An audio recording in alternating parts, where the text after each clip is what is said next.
اب ایک اور تاریخی ایشو ڈسکس ہونے جا رہا ہے اور وہ بنی اسرائیل سے ریلیٹڈ ہے. سورہ آل عمران کی آیت نمبر 93 کے اندر چونکہ نبی علیہ السلام نے دعوت لانچ کی تھی تو آئے دن جو یہودی ہیں وہ مسلمانوں کو تنگ کرنے کے لیے عجیب و غریب قسم کے سوالات اٹھاتے رہتے تھے. جیسے یہاں پہ بھی لوگ چھوٹے چھوٹے فقہی مسئلے اٹھاتے ہیں، پوچھیے جی ذرا جا کے، ٹھیک ہے نا جی. تو یہودیوں نے ایک ایشو اٹھایا. مسند احمد میں ڈیٹیلڈ حدیث موجود ہے اسی کانٹیکسٹ کے اندر. یہ جو اگلی آیت آ رہی ہے، آیت نمبر 93 سورہ آل عمران کی، کہ حضرت اسرائیل علیہ السلام جو تھے، یعنی حضرت یعقوب بن اسحاق بن ابراہیم، اسرائیل ان کا لقب تھا. اسرائیل ہبرو لینگویج میں، عبرانی زبان میں کہتے ہیں اللہ کا بندہ. اسرائیل ویسے ایک ملک بھی ہے، وہ اسی نسبت سے بنا ہوا ہے. قرآن میں سورت بھی ہے، سورہ بنی اسرائیل. بنی اسرائیل، اسرائیل کی اولاد.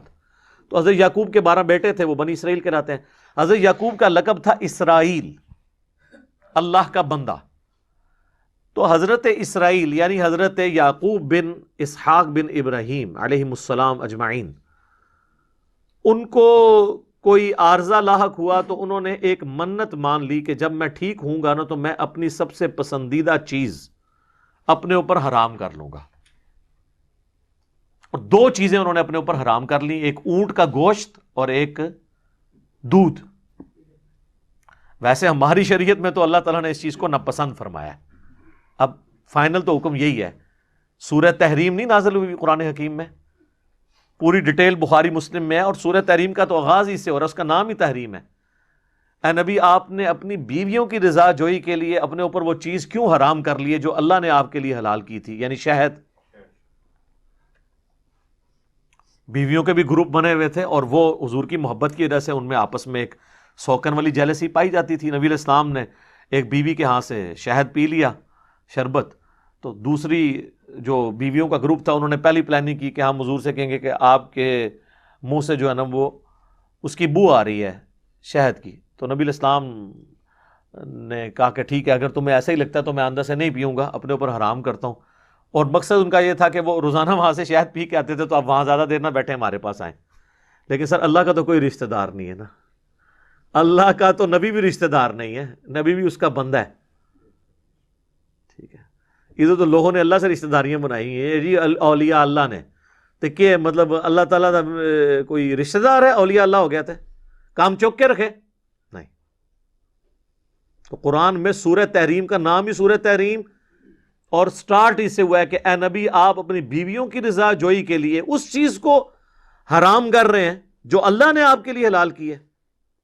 تو نبی علیہ السلام نے پھر اپنی قسم توڑی، قسم کا کفارہ ادا کیا. تو ہماری شریعت میں تو یہ مسئلہ بہت سخت ہے. اس زمانے میں جواز کی حد تک تھا، اور بھی کئی کام تھے. 2 بہنوں سے اکٹھا نکاح ہو سکتا تھا. حضرت یعقوب علیہ السلام کی جو 2 بیویاں تھیں، جن میں سے ایک میں سے بنیامین اور یوسف تھے، اور باقی 10 بیٹے دوسری بیوی میں سے، وہ آپس میں بہنیں تھیں دونوں. لیکن اب آپ 2 بہنوں کو ایک نکاح میں جمع نہیں کر سکتے. وہ قرآن میں سورہ النساء کے اندر آیت نازل ہو چکی ہے. بہرحال حضرت یعقوب نے جب یہ منت مان لی، اب وہ منت پوری کرنے لگے. اب انہوں نے تو منت پوری کی. حضرت یعقوب کے جو چاہنے والے تھے، وہ وقت گزرتا گیا تو انہوں نے یہ کہنا شروع کر دیا کہ اونٹ ہے ہی حرام، اونٹ کو حرام ڈکلیئر کر دیا. آج بھی آپ پاس جو اسٹیبلش تورات ہے نا ٹیمپرڈ فارم کے اندر، اس میں باقاعدہ یہ موجود ہے کہ بھی اونٹ کا گوشت حلال نہیں ہے. یہ چیز انہوں نے اسٹیبلش کر لی، حالانکہ جو اوریجنل تورات تھی اس میں یہ چیزیں موجود تھی. ایون نبی علیہ السلام کے زمانے تک بھی جو تورات تھی نا اس میں یہ چیز موجود تھا کہ یہ حضرت یعقوب علیہ السلام کی ذاتی پسند ناپسند کا مسئلہ تھا، یہ حرام نہیں تھا. اب یہودی کیا کرتے تھے، مسلمانوں سے کہتے تھے تم تو اونٹ کو جائز سمجھتے ہو، ظاہر ہے بہیمۃ الانام ہے اور وہ مویشی ہے گھر میں پالے جانے والا، جس طرح کہ گائے ہے، بکری ہے، بھیڑ ہے، بھینس ہے اور اونٹ بھی. تو اگر تم کہتے ہو کہ ہم ابراہیمی دین پہ ہیں تو ابراہیمی دین کے اندر تو اونٹ حرام ہے، کیونکہ تم خود مانتے ہو کہ ابراہیم کے 2 بیٹے تھے، اسحاق اور اسماعیل. تو ہم بنی اسرائیل حضرت ابراہیم کی اولاد میں سے ہیں، ہم شریعت ابراہیمی کے اوپر ہیں. تو اگر یہ نبی ابراہیمی ہوتا تو اونٹ کو بھی حرام کرتا یہ.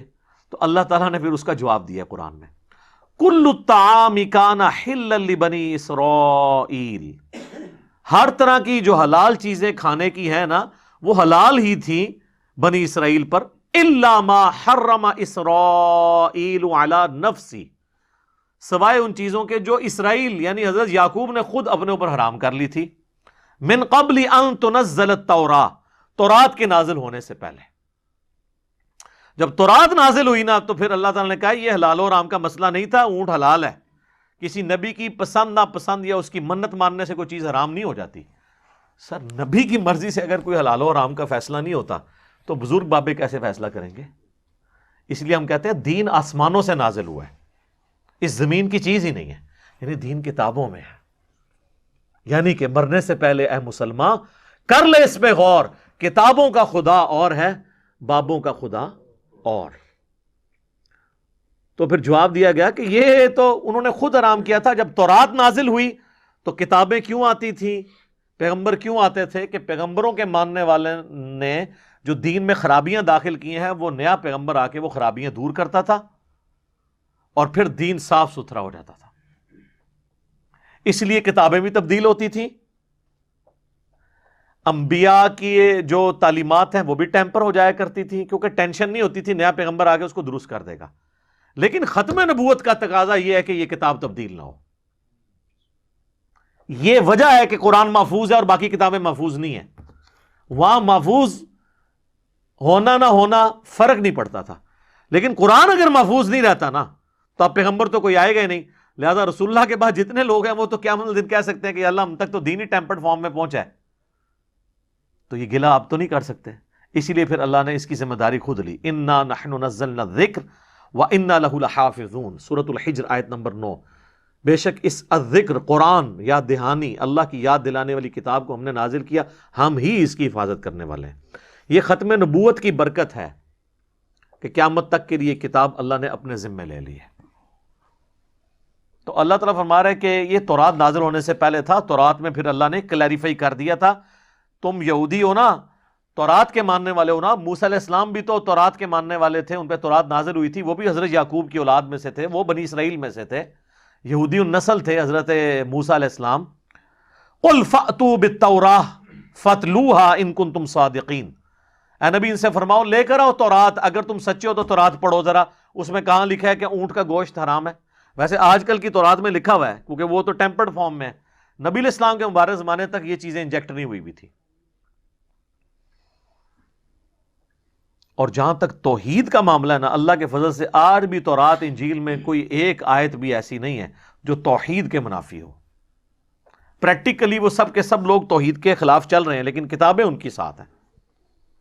جس طرح پریکٹیکلی قرآن میں ایاک نعبد و ایاک نستعین لکھا ہے، اس کے باوجود پریکٹیکلی بابوں کو پکارا جا رہا ہے۔ کتابیں نہیں اس کو مانتی کہ آپ نے بابوں کو پکارنا ہے، کتابیں یہی کہتی ہیں کہ اللہ کو پکارنا ہے، بلکہ بابوں کو پکارنے والے بھی نماز میں اللہ ہی کو پکارتے ہیں۔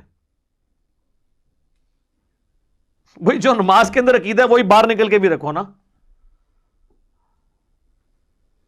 تو اگر تم سچے ہو تو لاؤ تورات، اس میں پڑھو۔ پھر اللہ تعالیٰ نے اس پہ گاڑا فتویٰ لگایا، فَمَنِ افْتَرَىٰ عَلَى اللَّهِ الْكَذِبَ مِن بَعْدِ ذَلِكَ فَأُولَٰئِكَ هُمُ الظَّالِمُونَ، اب جو کوئی اس کے باوجود اللہ پر بہتان لگاتا ہے تو ایسے لوگ ہیں ظالم۔